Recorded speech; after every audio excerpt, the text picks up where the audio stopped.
Trying to find a place I went wrong. I got a couple problems, but I'll make it alone. I can't write all my wrongs, but I can write them in songs.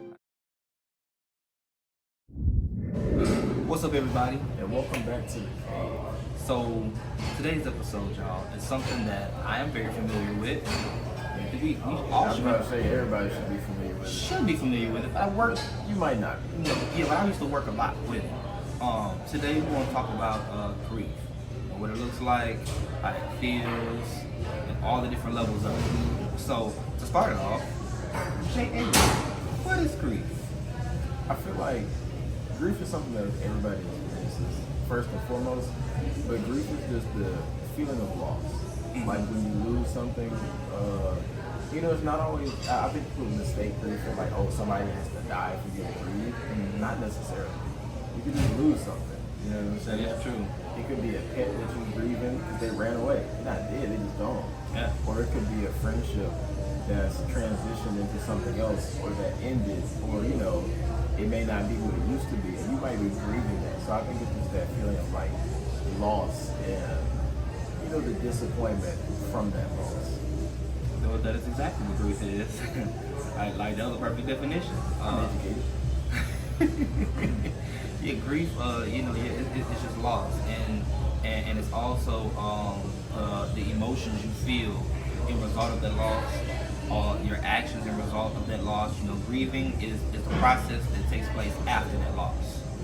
Yeah. So tell me, sir, what does grief look like? Well, that's easy. Grief on a man looks like working too much, being a workaholic. It means being emotionally unavailable. It means, just detaching from the world, detaching from relationships. It can look like letting yourself go. Stop working out, stop exercising, stop eating right, stop taking care of your skin. It can look like just being lackadaisical and just not caring. Like, unfortunately, we as men typically don't handle grief well because a lot of times we don't know we're grieving. I'm not necessarily don't know we're grieving, but we don't know how to grieve, and we're not aware of our response to grief. So we just be doing stuff, That's true. That was very beautifully put. Dang, leave something for me. But no. Pray for me. But yeah, very sadly for all of us. But grief, I would definitely say have to add to that grief is also on a man looks like just hiding. Yeah. Men and it's kind of hiding in plain sight. Men will hide in plain sight. Like for example, like you, like for example, if they're in a household full of people, probably just be in the room, or the masculine they're in the bathroom. Right. Or they'll just go out to the bar instead of being. They will just do a lot of moving instead of sitting still. And a lot of men they're just afraid of grief, I think, because of the vulnerability of it. Right. They don't know how to be vulnerable. They don't know. They think it's weak. They just think that they should be able to handle it a certain way. It's sad to say, when my grandfather lost two of his kids, I didn't see him shed not one tear. I don't even know if that man grieved, but that's just me though, because he could cry that night, or he just, I don't know, probably deal with it differently, but I never seen that man shed a tear, make a face, nothing. And see, men from that generation, they don't know how to grieve, at all. At all. And, I'm gonna say, I don't even know if I even seen any other signs of grief, period, from him. I just don't know. And see, that's the thing that I feel like we have to do a better job of trying to avoid. It's like, because realistically, that's a whole generation that's like that, who have, for the most part, passed that down. And so it's like, how do we navigate that space of, one, just being aware of what our grief is? Because I feel like that'd be the first problem. We don't know that we're grieving. Yep. You know what I'm saying? Like, one of my professors always quotes Socrates. He said, "Know thyself, so that you can edit thyself." But if we don't know ourselves and we don't know what that looks like on us, we can't edit it. We can't change it. Well, he be using some fire quotes. Okay. Fire quotes. All right. Socrates had some photos out here. Oh, absolutely. He be using Shakespeare. Took I know himself the truth. scolding. The self that I'm aware of is the self that I can regulate. That's how you not be paying attention. I'm about to say, man, you paying attention, because I forgot all those. Okay. And so I like how you said, know thyself so that you can edit it. Pretty much knowing what grief looks like on you. So, what does grief look like on you? Grief looks like on me. It's funny because there are different stages for me. I feel like initially, if I'm not aware of it, I'll throw myself in the water. Like you were saying, we as men typically we can't recognize that emotion right off, so we run from it. And so in running from it, you're doing a whole lot of stuff. Because when you sit still, you got to feel. So that's usually, if I'm not aware of it, that's what it looks like. Or if I don't feel like dealing with it, that's what it looks like. But then when I'm aware of it, nowadays it's more so like, okay, well, let me just sit in it. Let me just kind of be by myself. When I'm like figuring things out and like processing those emotions, I kind of just have to be by myself. I have to talk about it a couple of times, you know, to different people, not different people.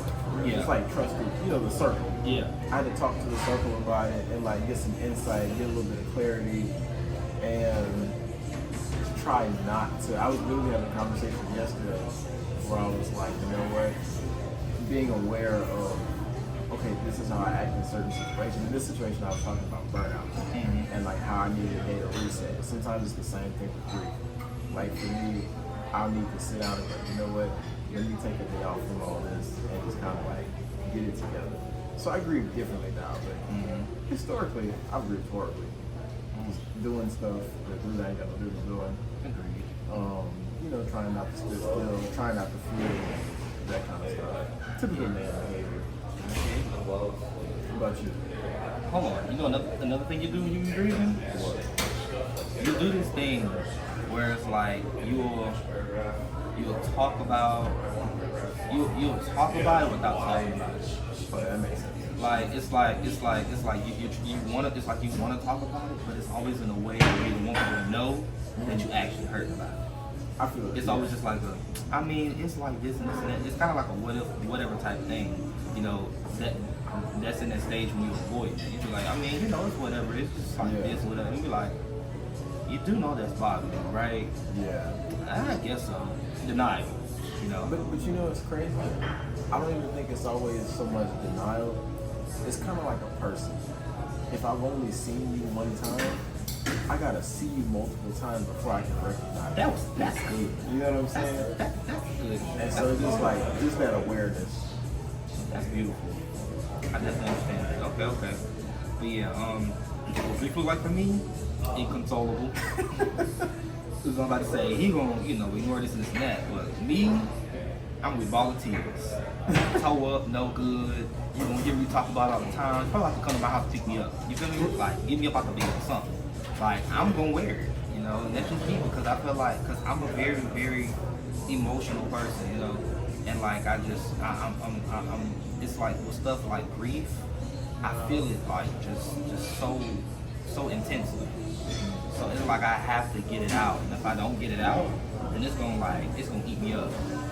Eat me up in ways that I've seen where I'm just acted out, where I lash out at people, where I tear crap up, or I tear my own life up, not caring about the decisions that I make, becoming apathetic. You know, that's if I, you know, was to neglect things like that. There's been a time where it's just like I've grieved so continuously that it came to a point where it's like I don't have to do this crap, so I'm just gonna mask it as I don't care. Yeah. And it's like you do care, but it's like saying I don't care just makes it a little easier to just deal with it. It's like, I don't care. Yeah, it hurts. I can acknowledge it hurt, but I don't care. It's whatever now. Just go on, do what I gotta do. Keep moving because it's just like sometimes you get tired of that crap. Right. Sometimes you grieve so much that you just get tired. And I understand being tired, but you still gotta let that thing play out. Like I like how somebody used to say, you gotta let the record play. I think we said that in a Brian house. Shout out to Brian house, y'all. But yeah, just let that record play. Let it take play. That's definitely a fact, because I feel like sometimes we try to leave that grieving process too soon because it's too difficult. Exactly. And it's like washing clothes. If you don't let it go through that full cycle, and you just take them out and throw them in the dryer, you're just baking in dirt. You know what I'm saying? Like, you baking in must. Like, it's not clean on no level, even though you have washed it. Yeah. You know what I'm saying? So I definitely agree with that because I've been there before. I was like, you know what? I'm tired of grieving. I'm gonna call it quits for today. Exactly. Don't be done. And you know, there's different stages to grief. Kubler-Ross once said it. Hold on, I didn't pull it up because I'll be forgetting. Kubler-Ross, and I know it because I wrote it in my in a piece I wrote called Acceptance. Kubler-Ross once said that there's 5 stages to grief. It's denial, anger, bargaining, depression, then acceptance. And sometimes start all over again. You know, but those are 5 stages of grief, and I completely understand and you know, I completely agree with that because I've experienced all of those. Same. And it's funny because I bet if everybody watching this could sit and think about their life, they realize that they have to. But a lot of them haven't experienced that acceptance. Or they accepted it in an unhealthy way. Exactly, or they have accepted it. Right. Or convince themselves they didn't. You know, so many different things like that. So many things people try to do just to go ahead and get by and leave people alone. Right.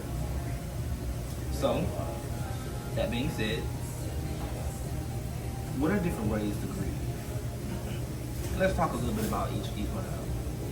Man, honestly, for me, there's of course the sadness, you know, and you know when you're sad, I mean, sometimes you have to cry, sometimes you have to be by yourself, and or you know, I'm not saying you have to always be by yourself, but you know, sometimes like you just need some alone time to just deal with that situation. Sometimes you need to be within your community and lean on them, but then there are other times when you can laugh. Absolutely. I know for me, when I grieve, I can only be sad for so long. It gets to a point, because I just naturally like the jokes anyway. So it gets to a point where it's like, you know what? I gotta laugh about it. You know what I mean? Like, and not in an unhealthy, like, I'm avoiding the issue, but like, you know, this is how I really feel, and it hurts and it sucks. But at the same time, I'm gonna laugh about it to help me get through it. And for me, that's my most important one. Because it's like, yeah, I can be sad and stuff, but I don't know, it just helps me get over it easier, I'll say, and get over it better. And it kind of opens the door to being able to really talk about it. You know, or like to be able to really like write about it. Yeah. So I think different people grieve just like different ways, but that's how, like the ways that I grieve. Pretty much the same. I'm a pretty simple guy. There's nothing too complex about me. It's very routine. Oh man, it's like, I can agree with the needing to laugh. Cause even I don't care how sad I am, I can always laugh. Honestly, I can always laugh. Truth. Stuff be too funny. Too funny. I always say if I'm ever feeling down, I hit up Twitter, Instagram, have a good laugh, get Right. off. Literally. But yeah, different ways to grieve. I mean, like I said, you be angry, you be, you know, just standoffish. And I know one of my biggest ones is I'll just be very like, how I say that? Very just like,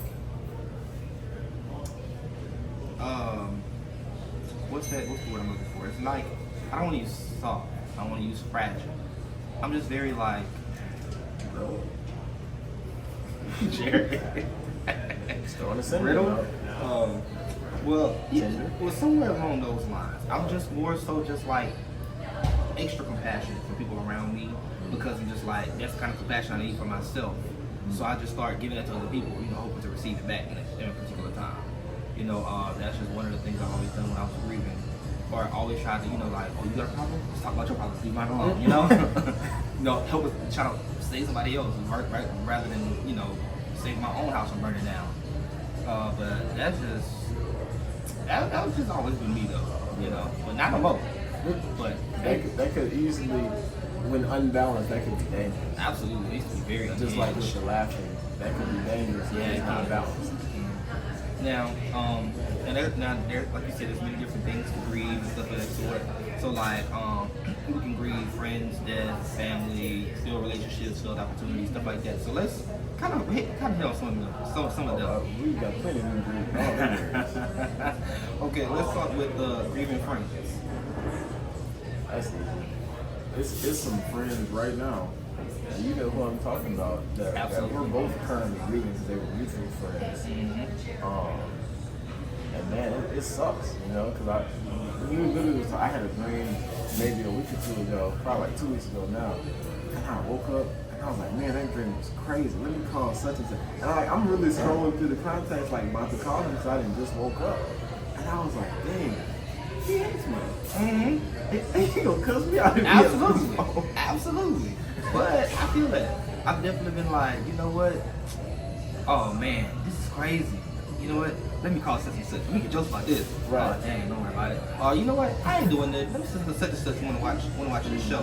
Like, never mind. We can't do that, you know? And I don't know if that's just pride or if that's just like, you know, like you've already shown me that you don't want nothing to do with me, so I just want to take a step back. At the end of the day, like, I mean, you know me.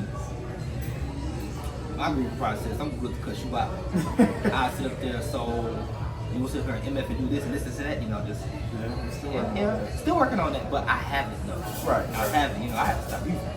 And I feel like I feel like, yeah, we haven't grieved well in this situation. Not at all. Because there's a day hasn't gone by that I haven't wanted to wake up, choose violence and pay. I'm not gonna lie to you. Oh, has not. Still cross my mind to this day. Right. On my way here, I feel that. I saw something. I said, "Oh, this could really start something." Right. I was like, "I'm gonna stop." Like, let me start a fire and burn this forest down. But I don't know, like when it comes to friends, it's a sticky situation because I feel like people try and water down friendships. Absolutely. Because they're not romantic and because they're not family. Yeah. But they're just as important. Sometimes even more, and the bonds are even stronger. Absolutely. So it's like, because you're right, I could definitely open the phone and start some food with you right now. And it's not even just that. Like with grieving friends, like there's like so many different. Excuse me, y'all. I'm only working when I'm here. You just do it to me. But yeah, like with friends, it's always difficult grieving friends because it's like y'all share so many memories together, so many experiences together. You know, you share stories, you share laughs, all these different things. Like you really built a close personal bond. Now it's kind of just like not being able to talk to that person anymore. It's almost, depending on the friendship y'all had and stuff of that sort, it's almost just as significant as losing someone who has died. Right. It's like that relationship has died.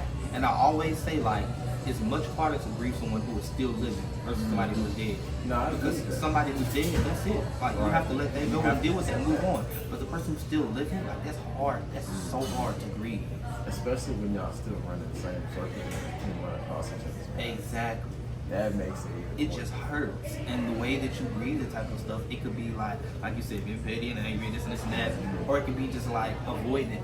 Lately, I find myself just like, you know what, just avoiding any and everything, dealing with it. Because I don't wanna be put in an uncomfortable situation. If I'm gonna put in an uncomfortable situation, you know, I bite back. Right. You know, and you know, I don't wanna have to, you know, present myself this way or do this. Or forget me. Sorry, y'all. So these people over here are comical. This guy look like a weirdo. Shut up, Jared. Oh goodness.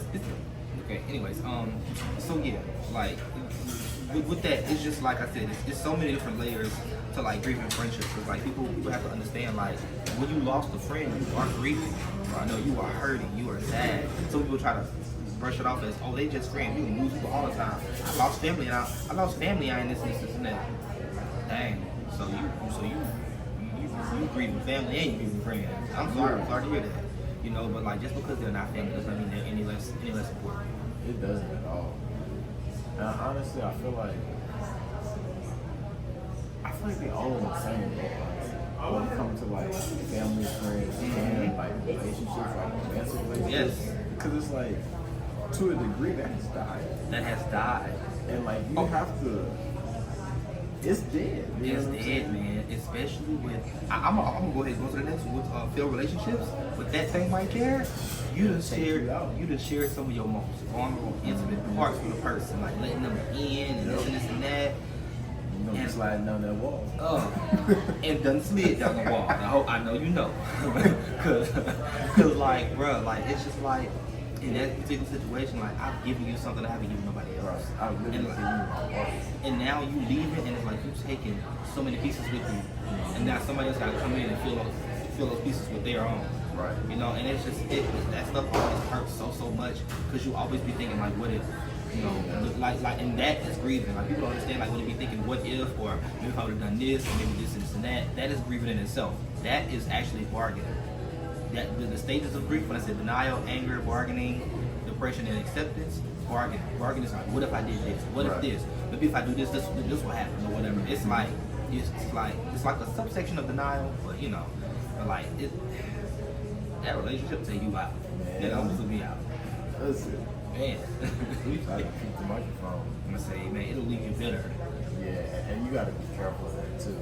Because I feel like sometimes grief can, if you're not careful, it can leave you bitter. Absolutely. And a broken heart, filled with cold. And on top of that, grief opens the door for like so much. It opens the door for so much to come in. Depression, anxiety, like all kinds of stuff you probably never dealt with in life. You probably start feeling in your grieving process because grief, it just opens yourself up to so many different things because you're vulnerable. Right. Mentally, physically, spiritually, and emotionally. Sometimes people go through things and they just stop praying. They forget God, you know, and they be like, God allowed this to happen. I don't want this. I did that in my grief. I'm like, Lord, you let this happen. I don't talk to you. Talk about this. But you know, and like you know, what the Bible says, you know, He's close to those who are lowly in heart. You know, and this is like, you know, it has been proven because in those times I want nothing to do with the Lord. I was always blessed. Right. And that'd be the crazy thing. He still take care of He you. still take good care of you. He's just like my child when you hurt. I'm gonna take care of you. I love that nigga, y'all. Get it to the Lord. not to call him. I'm sorry. I didn't even catch that. It just rolled off, you know. It just be natural. Boy, Sorry about that. It working. But I think, you know, when it comes to grief, you really have to just kind of going backwards a little bit, just being able to recognize it, but then also learn healthy ways to do it. So as a professional, right, because you're trained, and, you know, he's trained, he's licensed, like he does this for a living. As a professional, what are the healthy ways that we as people should grieve? Healthy is a spectrum I like that. for everybody. Because the healthy way for me to grieve is to write. I like to write, you know, and I always recommend writing to my clients, you know, because I always say, try writing first. You know, like whatever you're feeling in your head, write it down on paper, make it plain, take the battlefield from here to here. You know, and now you can see what's going on. It's tangible, it's in front of you. It's like organizing your thoughts, getting it all out your head. That works for me. But like for you, you'll probably be like, I don't do all that right there. That ain't good. So what's another healthy way? So a healthy way is for you to grieve is you being able to process the grief, express it, and understand it in a way where it does not mess up your life, somebody else's life, or even hinder you from moving forward. So like a healthy way to grieve could be you, like a dancer could throw themselves into dance, you know, because that, you know, that helps them release those emotional expression. An artist, they may, you know, go and create something that helps them heal. The whole process of creating that piece is healing in itself. And then there could be people who just like to work out. You know, that working out could be a way. Some people think working out is a way to just ignore your grief, but that's actually a healthy coping mechanism. You know, because like exercise releases, you know, serotonin, what's dopamine, one of the two, whichever one's the feel good hormone in your brain.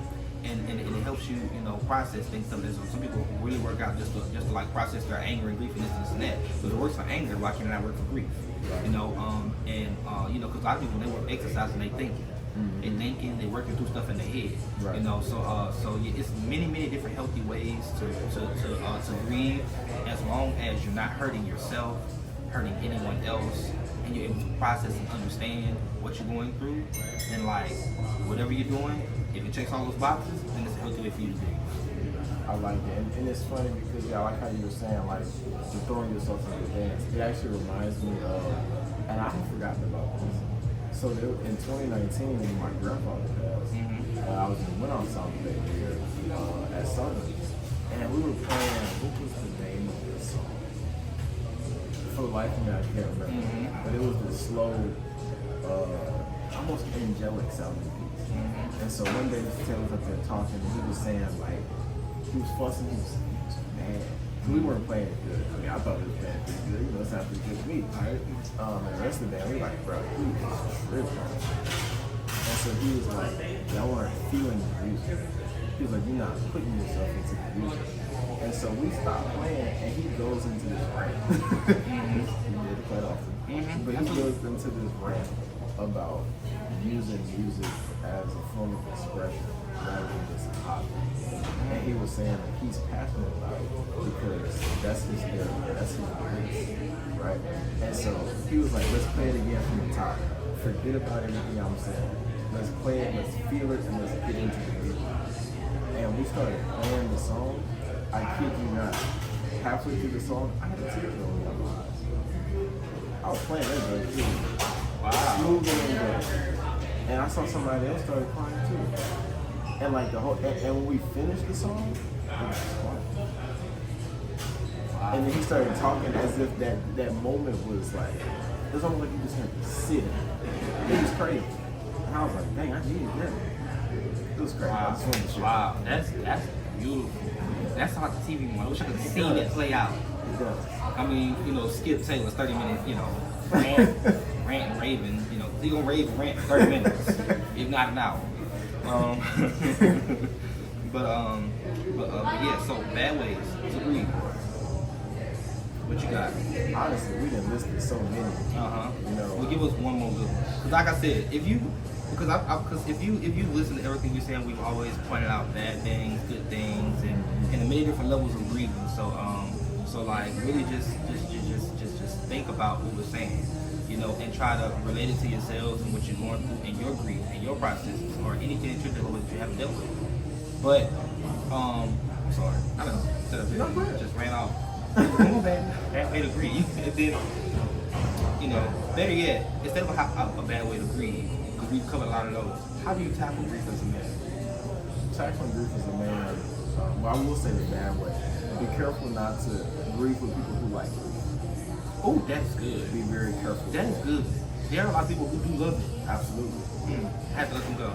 And so, as far as tackling it as a man, focus less on tackling it as a man and more on tackling it as a human. I knew he was gonna say that. Because, like, once you realize, you know what, I'm human, that opens up the range of emotions that you can feel. And if you can open that range of emotions and actually begin to explore and deal with those, you can handle grief. And it's not going to take you out. And it'll get easier. It's just like that person that you see 1 or 2 times, you're going to start recognizing that's grief over there. But if I just pointed somebody, No.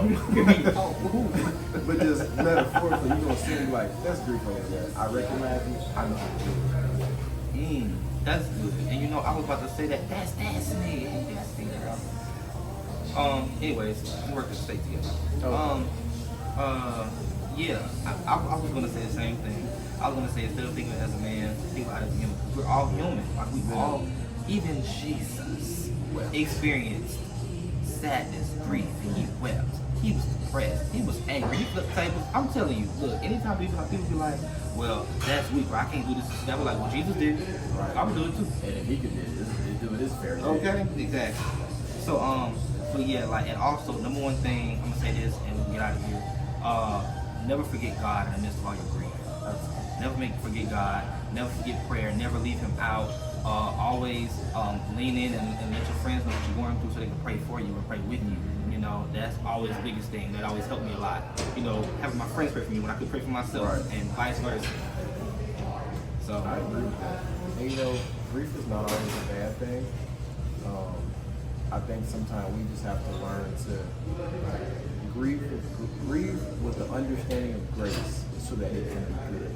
yes, that's good. That's And beautiful. it'll work out. That's beautiful. And also grieve with the knowing that you want it to end. Right. Not that you're gonna sit in it forever. Right. But yeah, y'all, we said a lot about grief. We try to keep it short, simple, so you can understand it. Cut it to your process, right? Think about some things. Reach out to us, you know. Reach out to our socials and stuff, you know. You got it all. So anything else you need to say, sir? No, I think I'm good. All right, well, peace out, y'all. Have some good grief. Trying to find a place I went wrong. I got a couple problems, but I'll make it alone. I can't right all my wrongs, but I can write them in songs.